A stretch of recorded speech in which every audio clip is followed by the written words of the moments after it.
interesting points to me is that everybody gets bogged down in the rape of Astoria, and everybody ignores the fact that Astoria became the Western Pope and was still the Western Pope.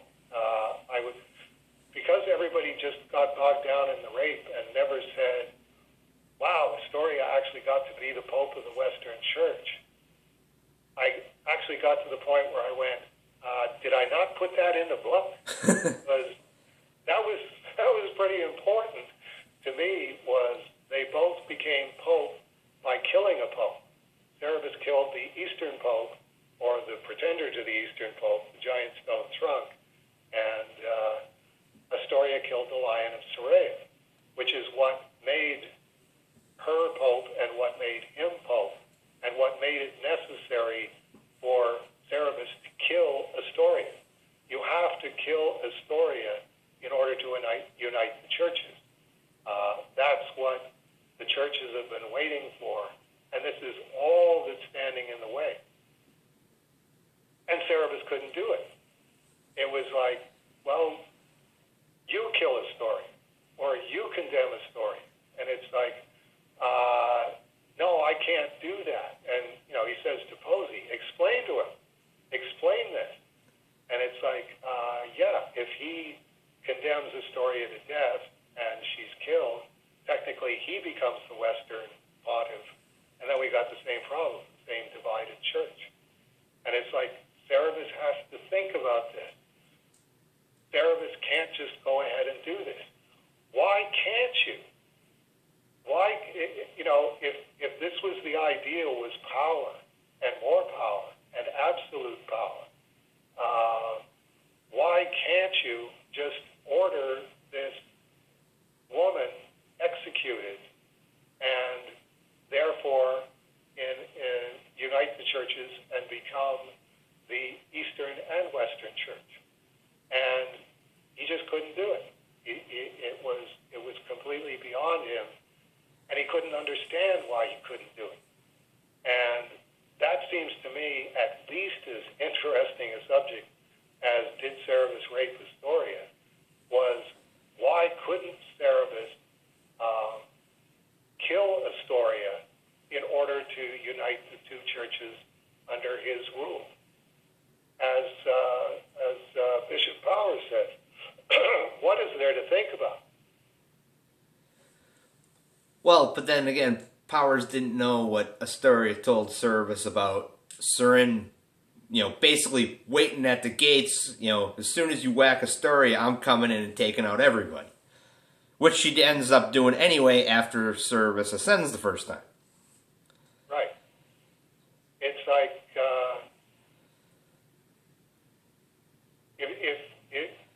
again, I return to the same point. If Cerebus's point is power and absolute power, why do you stop pursuing absolute power at that point? Whatever, according to your own reasoning, that more power is always better than less power. Getting rid of Astoria seems like the most natural thing in the world to do. But he can't do it. He absolutely can't do it. And that's when I brought in the, let's make this as if Astoria is Joan of Arc.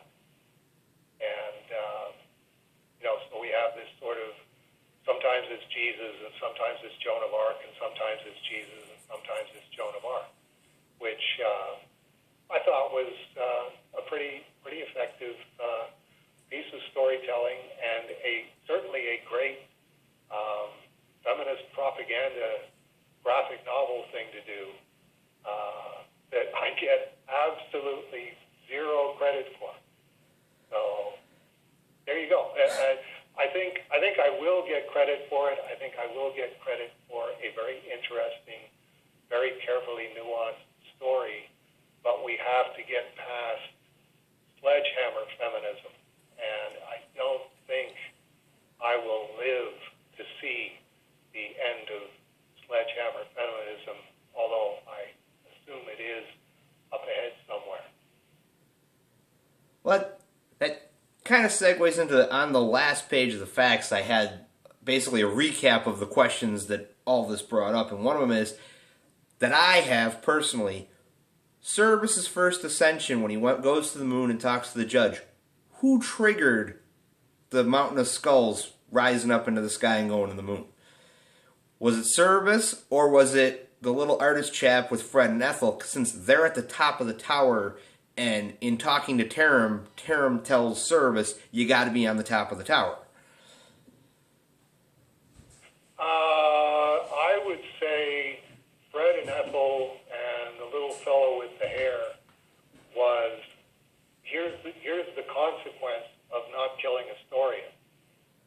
If you had killed Astoria, then you would have killed the idea of this fused female Western pontiff and male Eastern pontiff hybrid, which is what that was. That manifested because Cerebus was trying to go, I'm not going to kill Astoria, I'm just going to run. I'm taking off my both roads. I've got my gold spear, and I'm going out the window, just like the Cowardly Lion and the Wizard of Oz. Which is actually where that came from. It's like I went, okay, how is he going to get out to the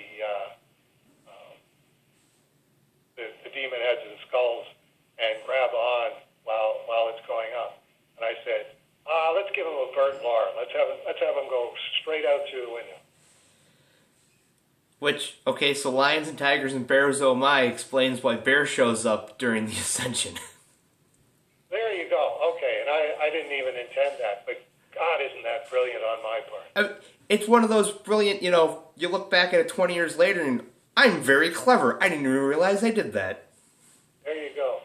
And it's on Judgment Day, God's going to be saying, oh, you did that. That's a good one. What else did you think you did?